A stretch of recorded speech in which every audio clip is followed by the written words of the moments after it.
recordings.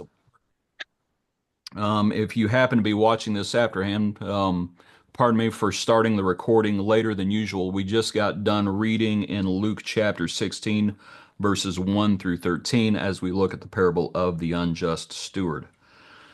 Okay, so to look at this passage, and this is a this is a difficult parable to understand, and I would suggest that's putting it mildly.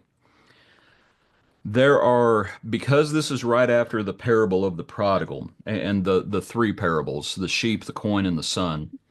I think there are some things, because I do think they're connected. There are some things that the Lord is trying to convey. One is, remember that the parable of the prodigal ends with that other son. And all of a sudden we go from speaking about sonship, right, at the end of chapter 15 in the prodigal. We go from speaking about sonship to speaking about stewardship. And so I think one of the lessons is, and it's a problem that a lot of folks have, they'll look at the account of the prodigal and they'll say, you know, what father would turn loose of his son? Well, they need to look at things like a stewardship because, as well as a sonship, but now we're going to a stewardship. And the man specifically says, he called the steward to him and he said, "You can no longer be steward." And so it speaks to that idea of losing one's salvation, is what it speaks to, of what you have being taken away from you. That's one of the things that it speaks to. It is the same accusation. It is prodigal, however you want to put it. It is wastefulness, right? In both parables, we're dealing with wastefulness. You know, y'all made the point last week, that son who would not come in and rejoice. You could tell he's proud. He's got an ego. Well, this steward, what does he say? He says, "I cannot dig. I am too ashamed to beg." We're talking about pride still, right? I cannot dig. What he's saying is, I'm just not cut out for manual labor. That's one thing he's saying. I'm not cut out for manual labor, and I have too much pride to beg. That's what he's saying. So we're talking about the same thing. Okay. So now let's get into our questions after that little bit of introduction, and I'll see if y'all can help me out with this. First question is, what does it mean that the sons of this world are more shrewd than the sons of light? What does that mean? Um, I Go ahead, think, Nancy. well, I had to look shrewd up. I kind of have an idea, but I wrote down it's having or showing sharp powers of judgment or being astute. Okay. Um, and I think just because you're a son of light, if you're immature in the faith, you may not have that. So it doesn't guarantee anything. Okay. Any other thoughts? I have shrewd being sharp and clever in a selfish way, kind of cunning. And I look at those as characteristics of Satan. So I think that the sons of the world being shrewd take on more of the characteristics of the adversary as opposed to being spiritual or Christ-like. Okay, so then I would ask, does the Lord want us to be shrewd? Not not like Satan. Well, then you have to ask, what's the whole point of the parable then? You I know, and mean, that's what that speaks to. And the Lord's making a point. It's like the sons of the world are more shrewd than the sons of light. And and that's the thing. And this goes to the last two questions are actually very simple. What does the master commend the man for? And it's being shrewd. He does not commend him for being faithful But is because but is the master really describing a way that excuse me, that we are supposed to be? I don't see it that way. I don't, even if it is the case, it is only in a very limited case. And I mean very, very limited. And I'll tell you right now, he does not say, he says the stewardship's being taken away from you. I'll give you my take on it. This is a quote from a commentator named Barclay, and y'all can just give me your thoughts on it. I thought it Yeah. was a pretty good quote. Mm. This is what it says concerning that phrase. That means that if only the Christian was as eager and ingenious in his attempt to attain goodness as the man of the world is in his Right. attempt to attain money and comfort, he would be a better man. If only men would give as much attention to the things which concern their souls as they do the things which concern their business, they would be better men. It is quite true that over and over again a man will expend 20 times the amount of time and money and effort on his pleasure, his hobby, his garden, his sport, as he does on his church. Our Christianity will only begin to become real and effective when we spend as much time and effort on it as we do on our worldly activities. I thought Can that I was a pretty good quote. can I just say, I think shrewd in and of itself is not a bad thing. I think it's the intent. If you're being Okay. shrewd for Right. an evil intent, that's something completely different than just showing some astuteness or sharp powers of judgment. That's what I think. When the Lord sends the disciples out, you remember the verse where he says, I want you to be as innocent as doves and Mhm. Shrewd as a serpent. as shrewd as a serpent. Hmm. So shrewdness in and of itself is not wrong. The Lord wants us to use our brain.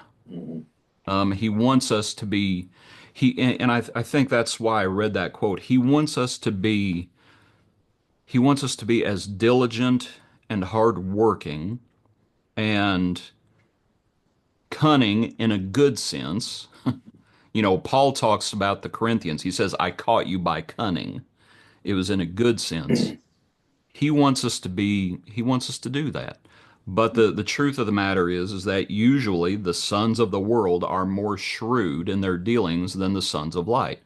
This man, and let's understand what this man does.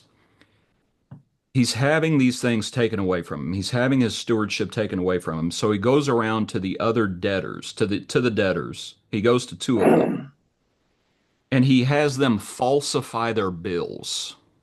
Right? One owes, what is it? One owes 100, and he says, just write down 50. And then the other one owes 100, and he says, write down 80. And so even the New King James, my Bible titles this the parable of the unjust steward. I think in eSword it calls it the dishonest manager or something like that. And it's like the guy's not honest. He's not faithful, and we'll talk more about that faithfulness. He is shrewd, but what he's trying to do is he's trying to save his own bacon. Mhm. That's that's what he's trying to do. He's doing it, and Rudy, this is probably to your point. He's doing it for selfish reasons. Because I don't see that as being shrewd. I see that as theft. Well, I'm just using the word that scripture uses. Well, you've got it right here in the title of this thing, The Unjust Steward. That's all I'm going to Exactly. say. The Yeah. master does not He's call him just. he's The a master thief. the master he commended the unjust steward because he had dealt shrewdly. That's what he says. He does not say you're hired because he goes on when the Lord starts making lessons based on it. The Lord goes on and he says, "Whoever is faithful in the least will be faithful in much." Well, that man had not been faithful. He had been shrewd, but he surely had not been faithful. And so it's not as though, in my notes, I put the question, do you think the master would hire this guy back? He hasn't been honest. He's been shrewd, and that's what he's commended for. The master recognizes that, but he's not been honest. Anyone have any other comments on that? Yeah, Go ahead, Bruce. I say, did God commend the serpent for being deceiving to Eve? Did the Lord commend him? No. He didn't. So I'll have to ask what's your point with that? Well, it's like this. You're saying the steward was commended by the master Again, that's for being scripture that says that, not me, but carry on. right, right, right. I was going to say the master commends the steward for being shrewd. Um, and God does not commend Satan for being evil and deceiving Eve. Right. Sure. I'm looking up the passage that Nancy mentioned a minute ago. Oh, let's see if I can find it, where the disciples were told. Let's let's see if I can find it. Let's see. Oh, good grief. Well, Nancy, where is that Are you passage? talking about being as shrewd as a serpent? That one? Is that the one you're talking about? Yeah, Um, goodness. I'll find it eventually once I find the right. No, we read that actually not that long ago in our class. It seems Oh like, my goodness. yeah. Oh, well, Innocent as doves. Is it Matthew 10:16? It is Matthew 10:16. Yep. read that for us, will someone? Behold, I send you out as sheep in the midst of wolves. Therefore, Thank, be wise as serpents and harmless as doves. thank you. I was not finding it. And so that word there, anyway, you might think about that figure, that word wise, that is how the King James translates the word shrewd in the passage we're looking at. But anyway, one of the questions I had, and we got to move on. I'm already crunched for time. Why is this? Why are the sons of the world more shrewd in this sense than the sons of light? I think one has to do with the difference between faith and sight. That when you're operating by faith, you're operating in the realm of, frankly, invisible, right? You walk by faith, not by sight. And the world, it's easier when you can see. I shouldn't say it's easier when you can see. It's just different. Another aspect of it is, unfortunately, when a lot of folks think of the church, they think of it as a weekly occurrence. Right. They don't think of it as a day by day thing. And so all that speaks to how diligent we need to be. And we do need to be diligent and we do need to be shrewd in a good sense on a day by day basis. For time's sake, we have to move on. The second question is explain what it means making friends.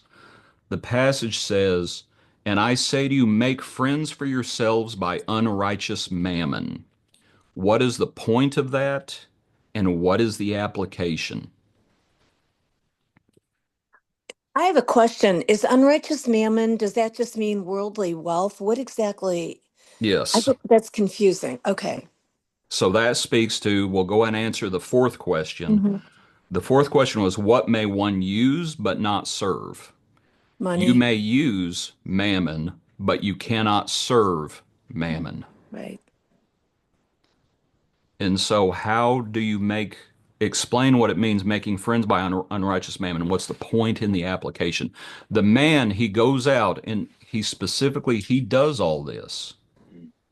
And the Lord says, make friends for yourselves by unrighteous mammon, that when you fail, they may receive you into an everlasting home.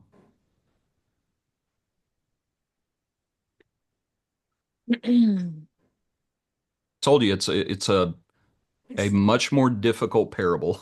Mhm. Anyone have any thoughts on it? Well, we're supposed to be make wise use of our money, if you will, resources, everything we Right. have for the well-being of others. And, they will see that, and we will be exercising our faith, showing our faith. And, I think that's commended to Okay, do. that's the easy aspect of it. What is meant by that when you fail, they may receive you into an everlasting home. That part of it. Well, maybe people obeyed, because of your good example. And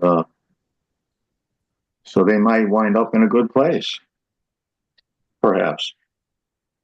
Okay, so we have the individual failing that when you fail, they may receive you into an everlasting home. I'll give you my thoughts on it because I'll it's odd. Mhm. It's a hard parable to understand. I go back to the prodigal,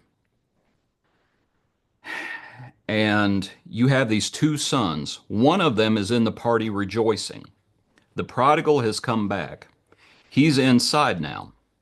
Now that other son, he's outside and he's not happy and he's filled with pride.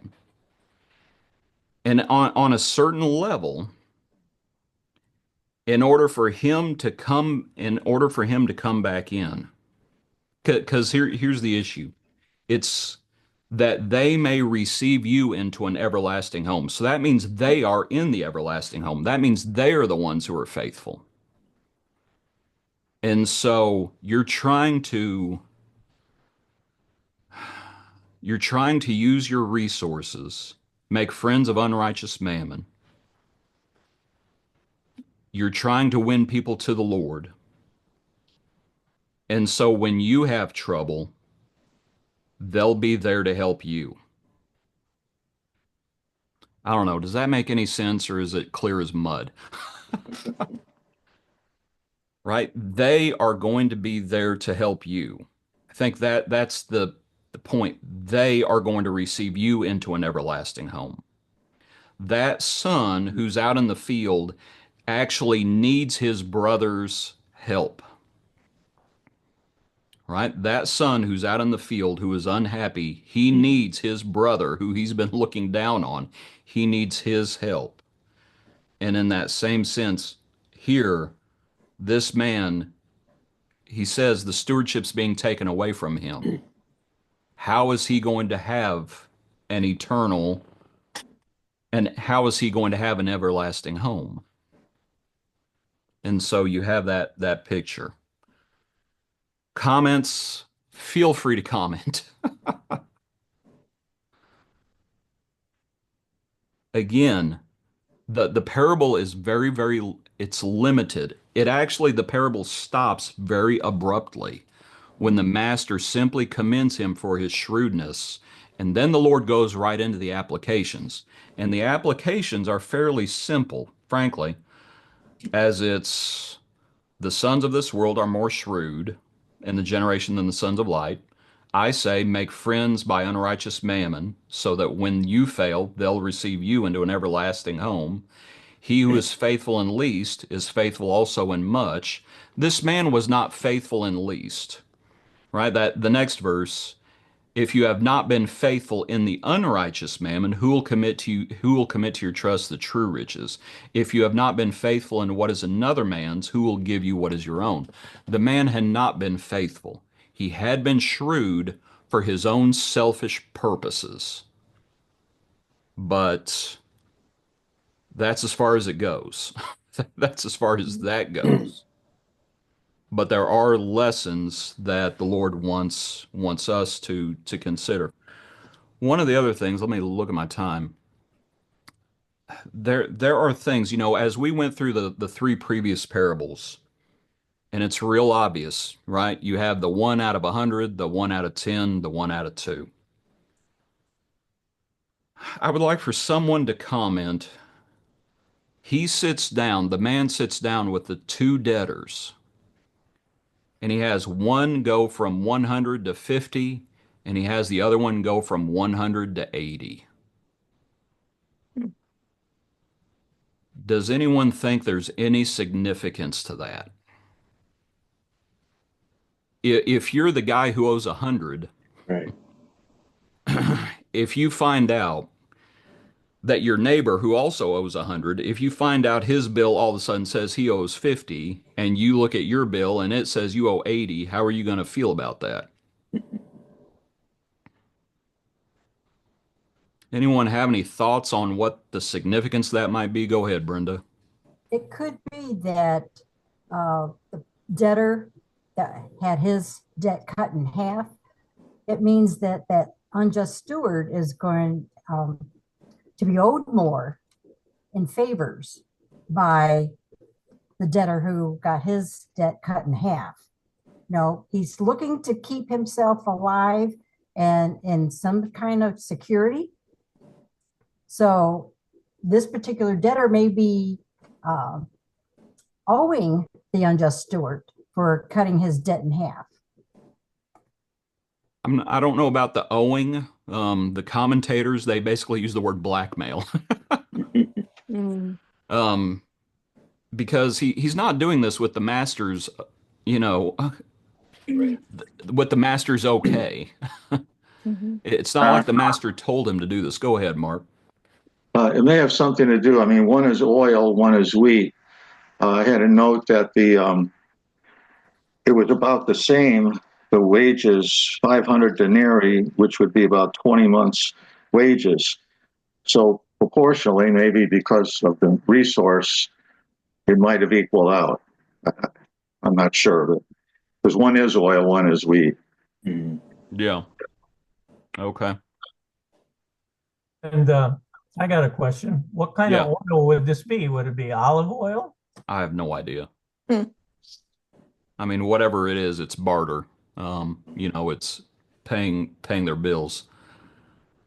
Um, there are elements, within the previous parable, within the previous parables. That whole thing starts with you have these two parties. The the Pharisees complain, saying, "This man eats with sinners." So you got the Pharisees and you got the sinners, and the sinners are comprised of tax collectors, harlots, blah, blah, blah, blah, blah. Okay? You have these two parties. Those two parties are representative of the two sons, are represented in the two sons. One's coming back and repenting. That's the prodigal represents the tax collectors, the Pharisees, or the tax collectors, the harlots, the sinners who are repenting. The other son is refusing to rejoice. That represents the Pharisees and the scribes. Within all these parables, and I suppose it's just the nature of the parables, where you're trying to figure out the point in the details. And I think there is a point. I'm not sure I always understand what the point is, but you start dealing with different parties.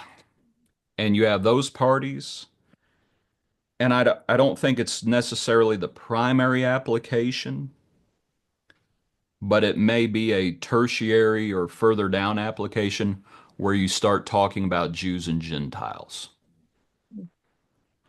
And you start thinking about how the parties would feel about each other. And different issues like that. I don't know, you may that may be taking things way too far.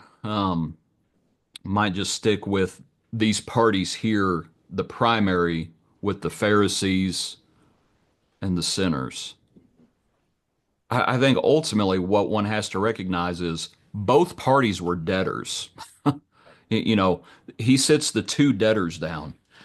It'd be like you remember when Jesus is at the Pharisee's house and the woman comes and starts, crying and she doesn't say a word. The Lord launches into, he talks about you have two debtors, one who's forgiven little and one who's forgiven much. And he asks the Pharisee, whose name is Simon, he says, "Who do you think loved him more?" And the Pharisee says, "Well, I suppose he who was forgiven more." And Jesus says, "You have rightly answered. Do you see this woman?" And of course you have that conversation continuing on. I wonder if there's not a little bit of that going on, that you have these two seemingly, you have these two individuals, and one's 100 to 80, another is 100 to 50. Anyway, might just consider it. All the parables, for example, the parable of the early and the later workers, and some of the points of those parables are, how do you feel about the other parties? What is your attitude towards the other parties? That's what these three previous parables have been about. Are you going to rejoice with the other people, or are you going to be envious and jealous and proud and egotistical?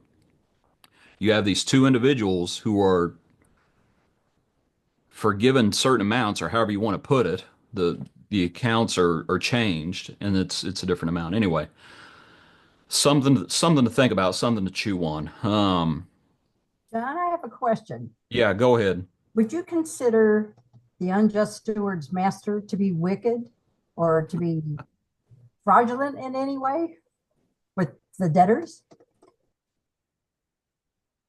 This is from, again, Barclay's commentary. It is quite clear that this is a difficult parable to interpret. There you go. That's a good introductory sentence, isn't it? It is a story about as choice a set of rascals as one could meet anywhere. The steward was a rascal. And then it goes on, the master may well have been a rascal. Um, so there's at least one person who agrees with you, Brenda, that, and again, the parable is so limited that, he's commended for being shrewd, but we know the steward's not righteous. Frankly, the two debtors, they're not really righteous either. Yeah. I mean, all of a sudden someone comes along and they say, "Oh, sure, write down my bill for 50." And are you not going to check with the master to see if that's okay? And then the master, says what he says. It's a difficult passage. It's a difficult parable. I think it's one of the more difficult parables, really, to try to understand at all what's being spoken about. Anyone else have any comments or questions? Yeah, John. Yeah, go ahead, Bruce. Your last question. What may one use but Yeah. not serve? I think I heard you say one may use mammon, Right. but Not serve. but not serve mammon. Is that what you said? Yeah. But according to that last verse, 13, you cannot serve God and mammon. So I put down, you may use mammon, but not serve God. Maybe. You Yeah, see what I'm You saying? did say that right. You do serve God. No. One may use mammon, but not serve God. And in that case, they would be both using it and serving mammon. Yeah. You can't use and serve. You cannot use mammon. You can't serve two masters. Right. You cannot serve mammon and God, but you can use mammon. You can use, as, where's the verse? You can Make use mammon. friends for yourselves by unrighteous mammon. You can do that. You can make friends by using your wealth and serve God. But you cannot use unrighteous mammon and serve mammon. You can't do that. Oh, I mean, everybody has to have some money to buy goods and services, right? Food, pay utilities. Is I'll say this. I don't think a lot of folks don't have anything. right. There's a lot of folks in the world who don't have anything. I think the widow, when she gave her 2 mites, she was left with 0 money, but she had great reward. Mhm. Now, but to your point, Nancy, there are there are some works that do require money. There are some, and the Lord does want us to work with our hands what is good. That's Thessalonians, to work with our hands what is good, to see to our own needs, and so that we will be able to share with others. So the Lord does want us to do that. Doesn't want us to be greedy or covetous. But the laborer is worthy his wages. You also have that concept as well.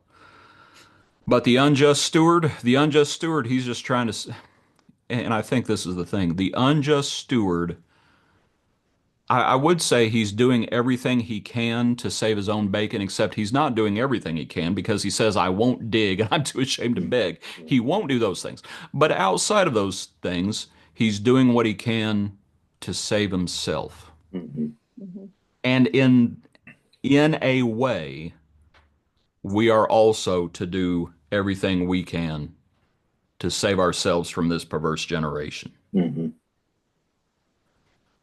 And so, anyway, um, there is a certain kind of shrewdness we should have. Not a wicked shrewdness, not a devilish shrewdness, but the Lord does want us to, you might think about the idea of being shrewd, of being circumspect, observant, looking for I think it's in the Old Testament. Let me look at the time. Remember there's a passage in the Old Testament where it talks about even spiders are found in kings' palaces, and it's they find a way in.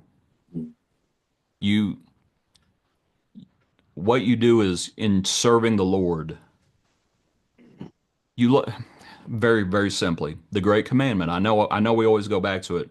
You will love the Lord your God with your heart, soul, strength, and mind. And you use the brain the Lord has given you, and you be spiritually minded. Any other questions, comments? We got a whole minute and a half left. Anything? All right. Well, I appreciate y'all being on here this evening. I hope it's been helpful. Like I said, it's one of the more difficult parables to understand the point that the Lord is trying to make.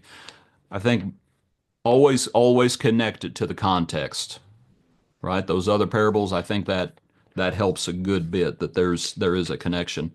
Y'all take care. Good to see everyone tonight. Thank you. All right, appreciate y'all. Bye-bye.